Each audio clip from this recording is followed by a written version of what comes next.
بسم اللہ الرحمن الرحیم۔ السلام علیکم۔ 12ویں جماعت کی اردو کتاب سے آج حصہ نظم سے ہم نذیر اکبر آبادی کی نظم اسرار قدرت پڑھنے جا رہے ہیں۔ اگر نظم کی حیت یا صنف یا شکل کی بات کی جائے یا ساخت کی بات کی جائے تو اصناف شاعری میں یہ نظم مسدس میں شمار ہوتی ہے۔ اس کی خصوصیت یہ ہے کہ اس کے ہر بند میں 6 مصرعے یا 3 شعر ہوتے ہیں۔ ہر بند میں تیسرا شعر بار بار آتا ہے اور کبھی اسے تبدیل بھی کیا جا سکتا ہے۔ مسدس میں 2 شعروں کے قافیے تبدیل ہو سکتے ہیں، لیکن عام طور پر تیسرے شعر کا قافیہ تبدیل نہیں ہو سکتا۔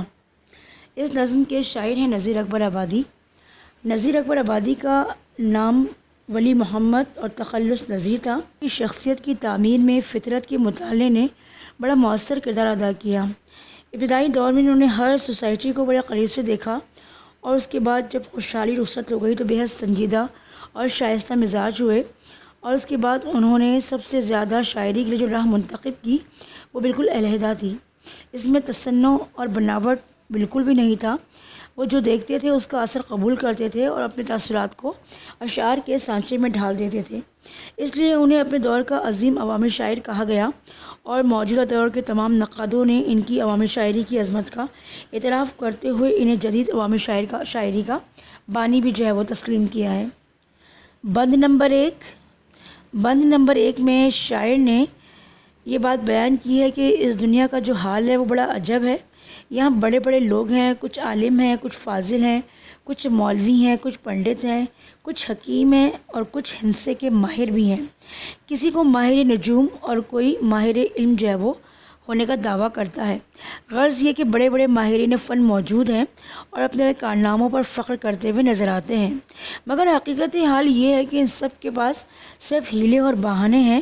وہ اپنے علم سے اور اپنے فن سے جو ہے وہ اللہ کو اس کو حاصل کرنے کی اور پانے کی اور معرفت کی کوشش کر رہے ہیں، لیکن دراصل وہ ابھی دانشمندانہ راہ حقیقت سے بہت دور ہیں، بھٹکے ہوئے ہیں۔ کسی کو اصلیت کا علم نہیں، وہ خود بھی بھٹک رہے ہیں اور دوسروں کو بھی بھٹکا رہے ہیں۔ یہ لوگ ابھی خدا کو پہچانتے نہیں، اگر پہچان جائیں تو کارخانہ عالم کی حقیقت بھی ان کی سمجھ میں آ جائے۔ ان کو چلانے والا صرف اللہ تعالیٰ ہے، وہ واحد ہے، یگانہ ہے، قادر مطلق ہے اور اپنے بندوں کا مددگار ہے۔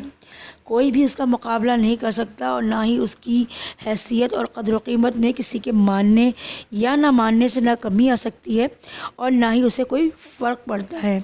وہ جو ہے اپنی حکمت کے ساتھ کائنات اور نظام کائنات کو چلا رہا ہے۔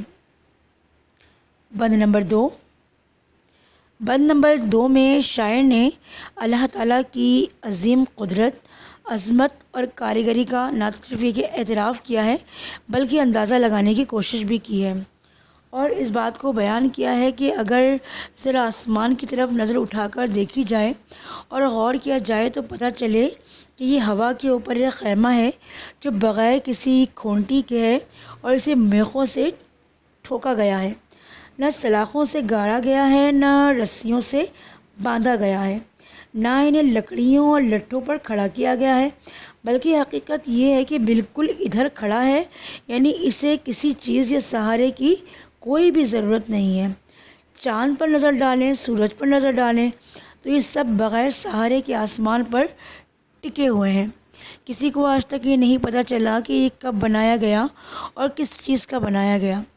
لاکھوں پنڈت، دانشور، اہل علم اور اہل فن اب تک اس راز کو نہ پا سکے اور نہ شاید پا سکیں گے کہ یہ سب اللہ کی قدرت کے نمونے ہیں، یہ نشانیاں ہیں، یہ اللہ کی آیات ہیں، اور اللہ ان کو خوب جانتا ہے اور وہی قادر مطلق ہے، اور اس نے اپنی قدرت سے ان تمام چیزوں کو نہ صرف یہ تیار کیا بلکہ ان کو وہ بہترین انداز میں چلا بھی رہا ہے۔ تو یہ اللہ تعالیٰ کی قدرت کا منہ بولتا ثبوت ہے۔ اس بند میں شاعری کہتے ہیں کہ اگر فلک کی بات کی جائے اور اگر یہ دیکھا جائے کہ فلک کا زمین سے یعنی کہ آسمان کا زمین سے جو فاصلہ ہے وہ بہت زیادہ ہے، وہ ہم سے بہت دور ہے، اور اگر یہ دیکھا جائے کہ زمین تو وہ جس پر ہم خود رہتے ہیں، جس پر ہم بستے ہیں، اور اگر اس کا جائزہ لیا جائے اور پھر قدرت کے مظاہر یعنی زمین پر دیکھا جائے تو اللہ کی حکمتوں کا اندازہ ہوتا ہے۔ یہ جو زمین ہے یہ تمام تر مخلوقات کے لیے ایک بستر کی حیثیت رکھتی ہے۔ ذرا اس پر کھڑے ہوئے بلند اور مضبوط پہاڑوں پر نظر ڈالی جائے تو پتہ چلتا ہے کہ ان کی بلندی آسمان کی رفتوں کو چھو رہی ہے۔ یہ اللہ کی قدرت اور حکمت کا جیتا جاگتا ثبوت ہے۔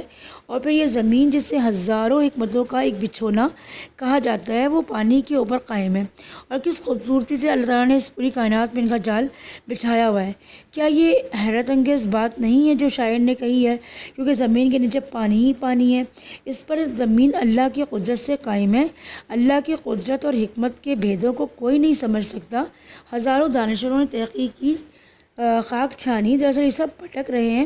حقیقت یہ ہے یہ سب خدا ہی کی قدرت اور باتیں ہیں کہ اللہ تعالیٰ نے زمین پر اور آسمان پر ہر طرح کی چیزیں جو ہے تخلیق کی ہیں۔ زمین پر ہی ہر طرح کی تخلیقات جو ہے وہ موجود ہیں، لیکن ان کی کیا مصلحت اور کیا حکمت ہے یہ صرف اللہ کے سوا کوئی بھی نہیں جانتا۔ بند نمبر 4 نے شاعر نے اللہ تعالیٰ کی مختلف مخلوقات پر غور کرنے کی تاکید کی ہے کہ کیا ہمیں اس بات سے اندازہ نہیں لگا سکتے کہ زمین سے لے کر آسمان تک اللہ کی کتنی ان گنت جو ہے مخلوقات موجود ہیں۔ زمین پر ہی اگر دیکھ لی جائے تو انسان ہے، چرند ہے، پرند ہے، حشرات الارض ہیں۔ ان میں سے بھی کسی کی جسامت چھوٹی ہے اور کسی کی بڑی ہے۔ اگر ہم چیونٹی کو دیکھتے ہیں تو وہ اس سے بڑی مخلوق جو ہے وہ ہاتھی ہے۔ تو جمادات اور نباتات سب کچھ جو ہے اللہ تعالیٰ نے اس دنیا میں تخلیق فرمایا۔ کوئی رائی کے دانوں کے برابر تخلیق کیا اور کسی کو بلند و بالا پہاڑ کی مانند۔ تو یہ پوری کی پوری کائنات، نظام کائنات اللہ کی صنعت یعنی اللہ کی کاریگری ہے، اور اس کی حکمتوں میں کہ عجیب عجیب جلوے اور مظاہر دکھا رہی ہے۔ اگر کوئی شخص ان بھیدوں کو، ان رازوں کو کھولنا چاہے تو قطعی طور پر نہیں کھول سکتا، کیونکہ اس کے اندر اتنی عقل نہیں ہے، جرت نہیں ہے، اس کی مجال اور سکت نہیں ہے۔ لیکن یہ اللہ کی باتیں ہیں، اس کی حکمت ہے، اور وہی جانتا ہے کہ وہ اس نے کس چیز کو کس حکمت اور مصلحت کے تحت جو دنیا میں اتارا ہے۔ بند نمبر 5 میں شاعر نے انسانوں کی زندگیوں کے مختلف جذبات، احساسات اور مواقع کا ذکر کیا ہے۔ اب اگر ہم انسانوں کی اس دنیا کا جائزہ لیں تو ہم دیکھتے ہیں کہ کیسے کیسے دنیا میں انسان ہیں اور وہ کیسے کیسے اعمال و افعال کرتے ہوئے نظر آتے ہیں۔ کوئی ہنستا ہوا نظر آتا ہے تو کوئی روتا ہوا، کہیں شادی کی محفلیں ہیں تو کہیں موت کا جو ہے وہ ذکر ہے، کہیں انسان اپنی موت سے غافل ہے تو موت کہیں سامنے کھڑی ہے، کہیں لوگ اپنا پیٹ بھر رہے ہیں تو کہیں ماتم ہے، کہیں ترقی ہے تو کہیں تنزلی ہے، کہیں عالیشان محل اور مکانات ہیں اور کہیں بڑے بڑے عہدوں پر فائز لوگ ہیں، کوئی تاجر ہے، کوئی صنعت کار ہے، کوئی بادشاہ ہے، کوئی وزیر ہے، کوئی صدر ہے، کوئی وزیر اعظم ہے اور کوئی فقیر ہے، کوئی مفلس ہے اور کوئی جو ہے وہ کمتر حقیر ہے۔ لوگ جھوپڑیوں میں بڑی عبرت انگیز زندگی گزار رہے ہیں، کوئی چپڑاسی ہے اور کوئی بڑی ہی جو ہے کمتر کام کر رہا ہے، لیکن کوئی جو ہے وہ ایسے کام بھی کر رہا ہے جس کی وجہ سے لوگ جو ہے شک و شبہ میں مبتلا ہیں، اور لیکن اپنے خالق کو پہچانتے نہیں ہیں۔ کہ کچھ ایسے بھی لوگ ہیں جو اپنے خالق کی ہونے کو، یقین کو تسلیم کرتے ہیں، اس کی اطاعت کرتے ہیں، اس کے مطیع ہیں، اس کے فرما بردار ہیں، اور کسی شخص کو دنیا میں آہستہ آہستہ چلتے ہوئے دیکھیں گے، چاہے خواہ وہ کسی بیماری کے سبب ہو، غم کے مارے ہو، اور وہ نڈھال ہے۔ لیکن کوئی ایسا بھی ہے جو اکڑتے ہوئے چلتا ہے، کیونکہ وہ ابھی خوشی میں پھولے نہیں سما رہا ہے، بلکہ وہ اپنی عارضی کامیابی پر مغرور ہے، فخر کر رہا ہے، اپنے آپے سے باہر ہے، لوگوں کو حقارت کی نگاہ سے دیکھ رہا ہے اور وہ سب کو اپنے سے کمتر سمجھ رہا ہے۔ لیکن اللہ کی یہ جو مصلحت ہے، ان تمام چیزوں میں جو فرق نظر آتا ہے وہ نہیں جانتا، لیکن اللہ جانتا ہے، اور کسی کو اللہ کے بارے کے سوا اس بارے میں علم نہیں۔ تو یہاں ہم کو جو کچھ نظر آ رہا ہے در حقیقت وہ خواب ہے، حقیقت تو صرف اللہ جانتا ہے، اور اللہ ہی کو اس بارے میں جو ہے وہ مکمل آگاہی حاصل ہے۔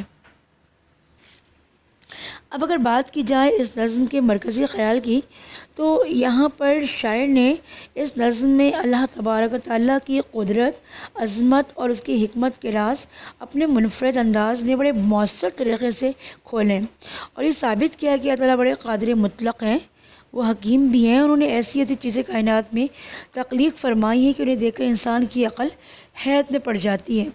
حقیقت یہ ہے کہ اس نظم میں انہوں نے مظاہرے قدرت کو، جن کا ذکر اللہ تعالیٰ نے قرآن مجید میں فرمایا اور بڑے سلیقے اور قرینے سے آشکارا کیا، تو اس نظم کو پڑھ کر ایمان میں اضافہ ہوتا ہے اور انسان کے دل میں ایک ایسی تڑپ پیدا ہو جاتی ہے کہ وہ عظیم خالق کائنات کے حضور فوراً سجدہ ریز ہو جاتا ہے اور اس کی عطا کردہ بے شمار نعمتوں کا شکر ادا کرنے لگتا ہے، اور زندگی بھر اس کی اعمال کی اس کے جو احکامات ہیں ان کی صحیح طور پر تعمیل کر کے سرخروئی حاصل کرنے کی کوشش کرتا ہے۔ وہ یہ اعتراف کرتا ہے کہ اللہ کی تمام باتیں جو حکمت سے پر ہیں، جس کا اندازہ کوئی نہیں لگا سکتا سوائے اللہ کے، وہ ان کو تسلیم کرے اور اس کے مطابق جو ہے وہ اپنی زندگی کو بسر کرے۔ تو در حقیقت اس نظم سے ہمیں یہ سبق ملتا ہے کہ اللہ تعالیٰ واحد و یکتا ہے، اس کا کوئی ہمسر نہیں، اس کی قدرت حکمت اتنی عظیم ہے کہ کوئی اس کا ادراک پوری طرح نہیں کر سکتا، اس کے بھیدوں سے کوئی واقف نہیں۔ تو انسان کو چاہیے کہ وہ توحید خداوند پر ایمان لائے، اس کو قادر مطلق تسلیم کرے، اللہ کی اطاعت کرے اور دنیا کی جو زندگی عارضی ہے اس سے اپنا دل نہ لگائے۔